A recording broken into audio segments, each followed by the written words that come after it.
What's up, everyone? Welcome to the Franchise Empire newsletter. Excited to be with you today. Today, we are going to talk about a few things. Number one is a resale with $1 million in sales.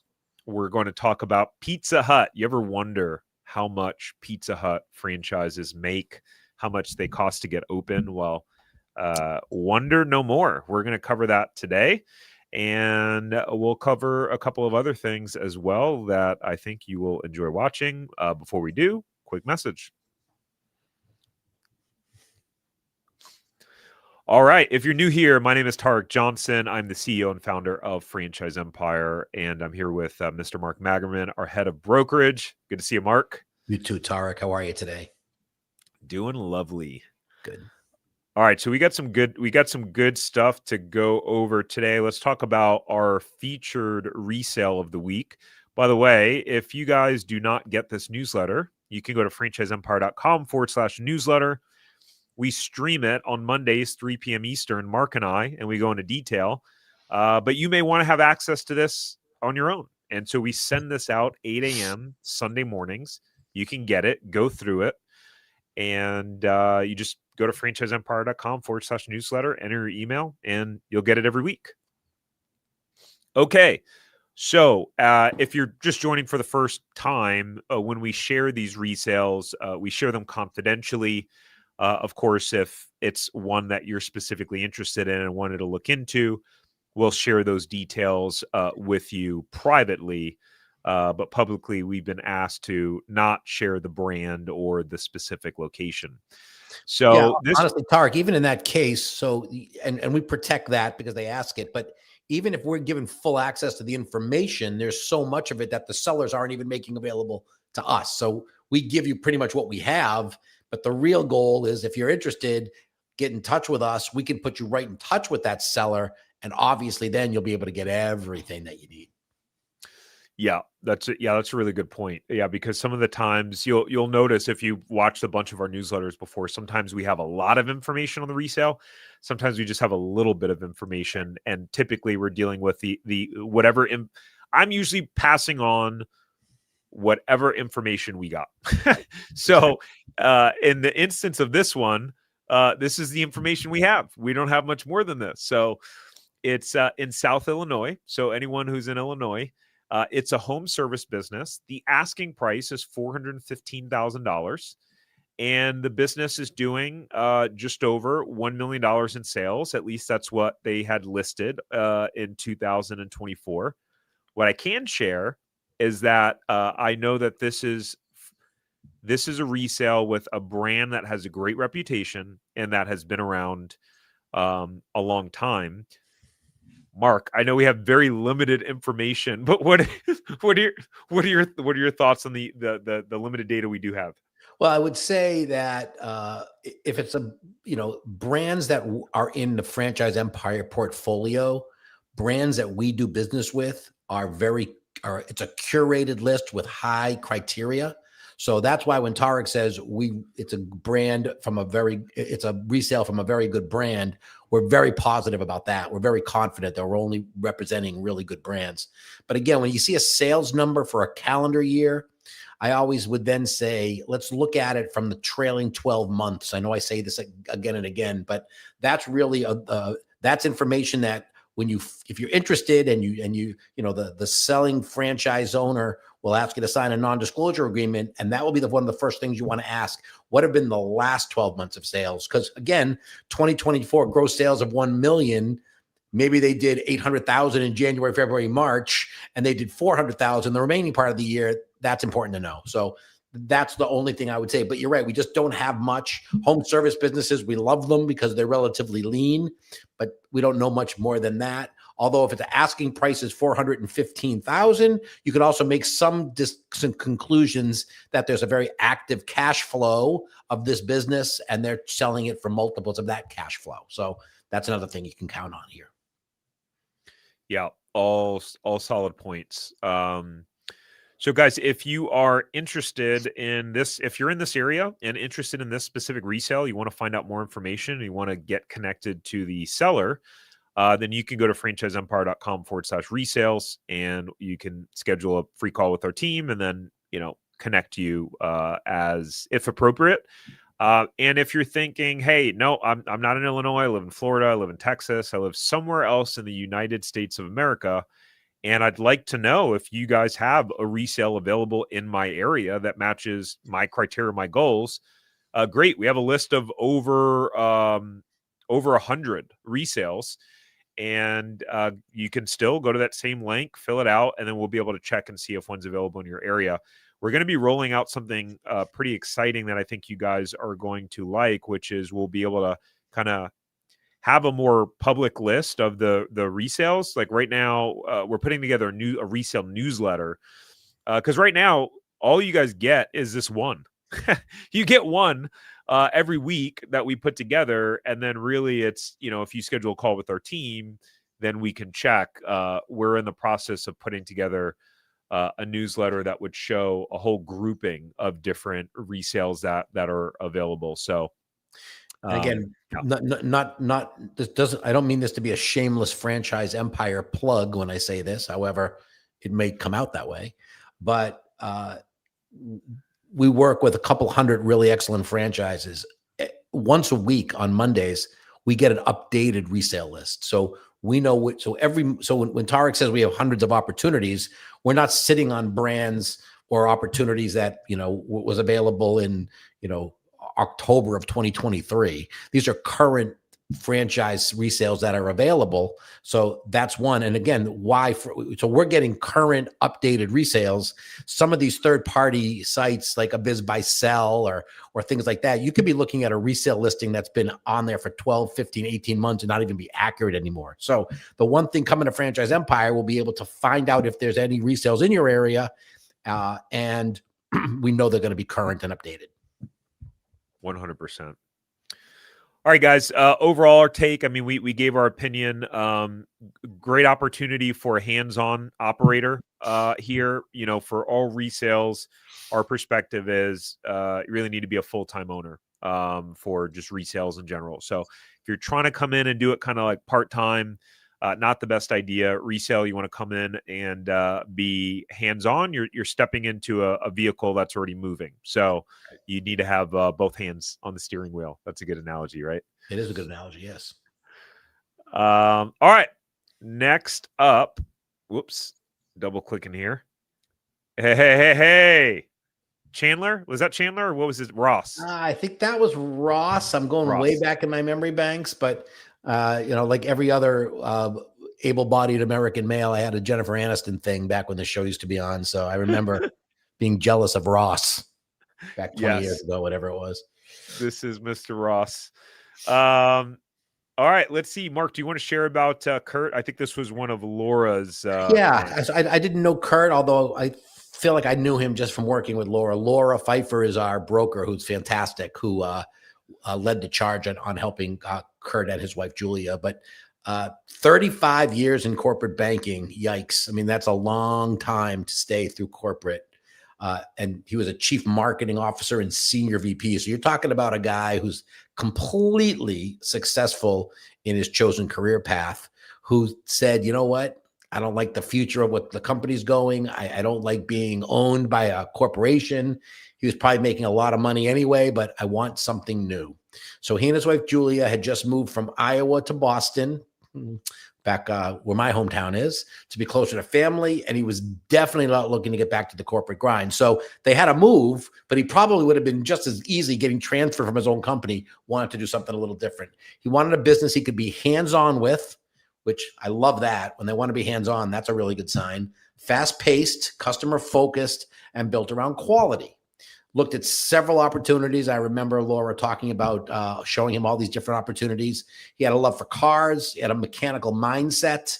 And connection to the mission made an aviation dealing franchise perfect for him. So Laura, who is our broker, she listens to him. He talks about what he's looking at. Laura asks some questions, and they kind of focused on this aviation detailing franchise. Anybody who's familiar with franchising probably knows what franchise we're talking about here, because there's not hundreds of aviation detailing franchises, but they're now the proud owners of one territory right up here in my backyard. So Shame on me. I don't own a plane, but if I did, they'd be getting my business. Proud owners of one territory in Mass, and they're jumping into the next chapter with energy and purpose. Laura, who we just described, shared. Kurt brought a clear vision, strong instincts, and a real passion to the process. She's excited to see what he and Julia build together. And again, it just goes to show that as brokers, we're very professional. We've done this a long time, but the more willing you folks are to share your story, share your goals, share what you're looking for, the more likely you're going to find the perfect match for you in the franchising world. So, again, we love Laura because she does an amazing job. But congratulations for Kurt and Julia, and we know the brand that they're involved with, and they're going to kill it and do really, really well. We're really proud of everybody here. Yeah, congrats, Kurt and Laura, or Julia, Kurt and Julia, Laura too. Super exciting. Really, really, really excited for them. It's a good thing Laura's not very competitive too, right? So she lets us know all these details because she likes to win. That Laura. Yes, we like competitors. Yes, we do. All right, franchise of the week, the good old Pizza Hut, guys. So we'll break down, how they started, how much it costs to open a Pizza Hut, revenue that they earn per location. But let's dive a little bit into the backstory first. Pizza Hut back in 1958 was started by two college brothers who borrowed $600 from their mom to open a small pizza shop. Now, granted, if we inflation adjusted, I would imagine that's probably about 10 times more, I'd guess, inflation adjusted. So probably $5,000 or $6,000 back then. And the sign above their door only had space for 8 letters. So that's how they came up with the name Pizza Hut. They needed to find something 8 letters or less. Did you know that, Mark? I didn't, and I'm dying to know what their preferable name would have been if it wasn't Pizza Hut. Right? I know. No, I did not know that. I really did not know that. Isn't it interesting that once you're so used to calling a brand that it's like it would be hard to imagine it any other thing in terms of any other name. It's funny you say that. And then when you think about Pizza Hut, it's like Hut, not Pizza House or Pizza Dwelling, but Pizza Hut. It just sounds, when you hear Hut, don't you think of, like natives in Hawaii and grass huts and things like that. So interesting to know. I can now use, if you ever like to do trivia contests with your friends, here's a great trivia question to ask, right? Why is Pizza Hut called Pizza Hut? Yes, that is a really good trivia question. All right, so they started small, but people love the pizza, and within a year they began franchising. And by 1966, guys, only 8 years later, they had 140 locations across the U.S., which is pretty wild. Just that sort of growth back in the 1960s. I mean, think about it, guys. Like the internet wasn't like really a thing back then. You're doing everything by mail, magazine. The word doesn't spread as quick. So to have that sort of growth in that period, I think is really impressive. And over the decades, Pizza Hut became known for its creativity. In 1995, they launched stuffed crust. I remember stuffed crust. I remember that was a thing. I remember loving stuffed crust, and I think it was an upcharge, right? Was stuffed crust an upcharge? It was like more expensive. I think it was because it was so new and exciting. It probably was. Yeah, I think I remember it was like having Pizza Hut was a treat, but having stuffed crust from Pizza Hut was even more of a treat. Like to spend the extra couple of bucks to get the stuffed crust. And I'm embarrassed to say this. It's stuffed with more cheese, right? Yeah. It's a cheese stuffed. Yeah. Just what you need. Just what you need to fill in that low calorie pizza meal is this cheese stuffed crust. But yeah, I've had it a few times. It's really good. I didn't know if there was have they evolved to meat stuffed crust yet or not? I'm sure. I'm sure they have. I'm sure they put all sorts of funny stuff in there. I'm sure they have. And they had a campaign featuring yours truly, Mr. Donald Trump, in there. That's funny. I feel like he was in all sorts of commercials and TV stuff back then. And in 2001, they made history by delivering the first pizza to space. It was vacuum sealed and extra seasoned for zero gravity and sent to the International Space Station with the Russian Space Agency. Did you know about that one, Mark? I did not know that. Nope. Yeah. This might just I could see something popping up on our team trivia at some point. Yes, I can.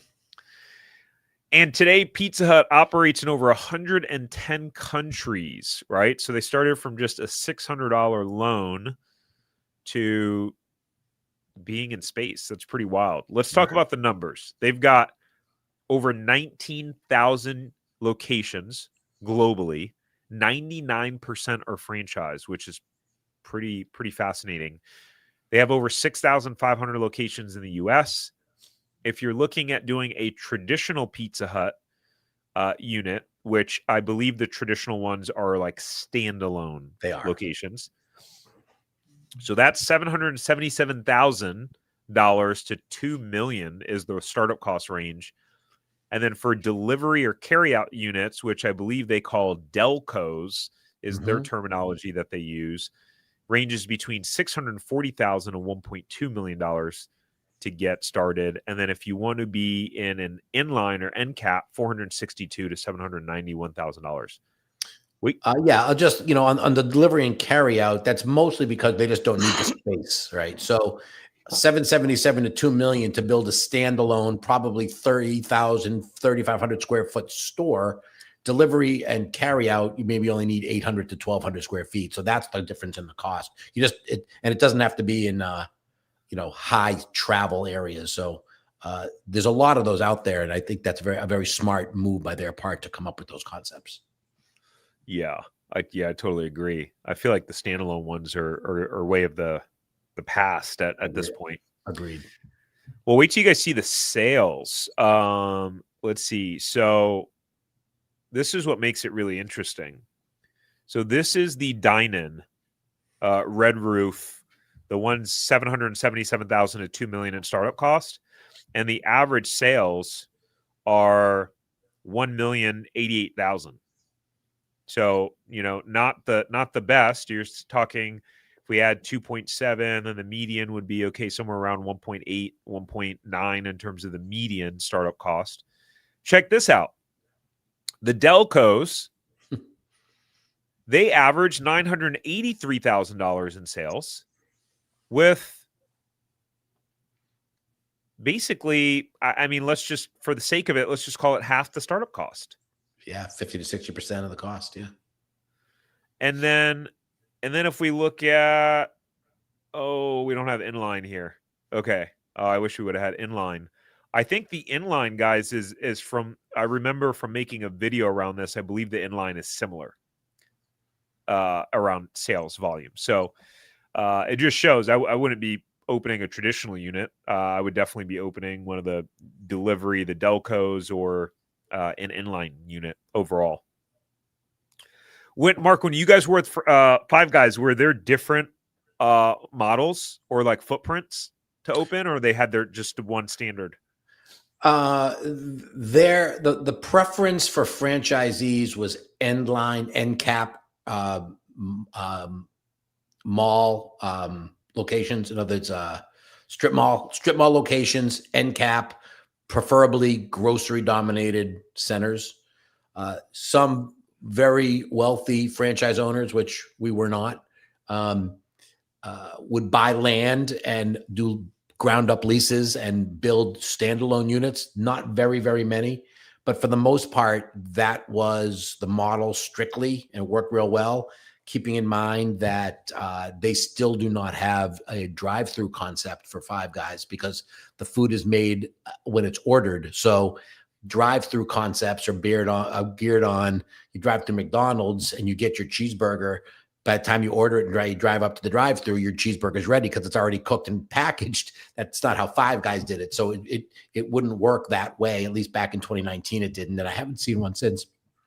But there weren't as many options and very few standalone Five Guys. Five Guys model was based upon the fact that you wanted to be where everybody else was. So you didn't need to own the single freestanding location. And you know what? They were completely correct. Yeah, makes sense. I think they're the results they produced speak for themselves. Yeah, and you showed the average sales for Pizza Hut. Five Guys average sales were higher than that, and it didn't cost $2 million to build a location. So our costs were more aligned with what the delivery stores were. So to your point earlier, there's a reason why you don't see too many freestanding Pizza Huts being built anymore. Yeah.